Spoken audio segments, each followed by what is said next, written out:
আজকে বারুইপুর কাণ্ডে একটা সামান্য শুধুমাত্র পোস্টে মানে ফেসবুক পোস্টে বিবৃতি দিয়ে বলছেন এ হয়ে গেল রাস্তায় কোথায় নেই? রাস্তায় নেই কেন? আমরা তো তার জন্য রাস্তায় নেমেছিলাম, সেখানে রাত দখলে আমরা পার্টিসিপেট করেছি, আমাদেরকে ডেকে আনতে হয়েছিল? রত্নাদেবনাথ এই মুহূর্তে কোথায়? আমাদের সম্মানীয় কাকিমা এমএলএ পানিয়াটি, এই যে এতগুলো লোককে দেখছেন, এতগুলো লোকজন একটা দাবিতে নেমেছেন, সেটা হচ্ছে সমাজ ব্যবস্থায় যে ঘটনাটা ঘটেছে সেটা ঠিক নয়। আপনার ইনসিডেন্ট, আপনার মেয়ের সাথে ওই ঘটনা ঘটার সময়তে আমরাও সেম কারণের জন্য পথে নেমেছিলাম, because that is not right, that was not right.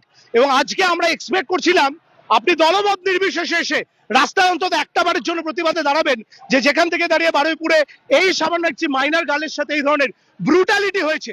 কিন্তু আনফরচুনেটলি গণতন্ত্রের লজ্জা, সমাজ ব্যবস্থার লজ্জা, আমরা এমন একটা সেগমেন্টে এই মুহূর্তে বসবাস করি যেখানে প্রতিবাদটা খুব সিলেক্টিভ হবে, প্রতিবাদটা ইলেকটিভ হবে না, প্রতিবাদটা সিলেক্টিভ হবে। তাহলে প্রাক্তন মুখ্যমন্ত্রী দোষ যান না, গিয়ে বলুন না কোর্টে প্রমাণ করতে, কোর্টে যেতে বলুন, কোর্টে যেতে বলুন, কোর্টে যেতে বলুন, কোর্টে গিয়ে ওনাকে বলুন প্রমাণ করতে, যেটা বলবেন সেটা প্রমাণ করে দেখাতে হবে। Every single thing is based on evidence.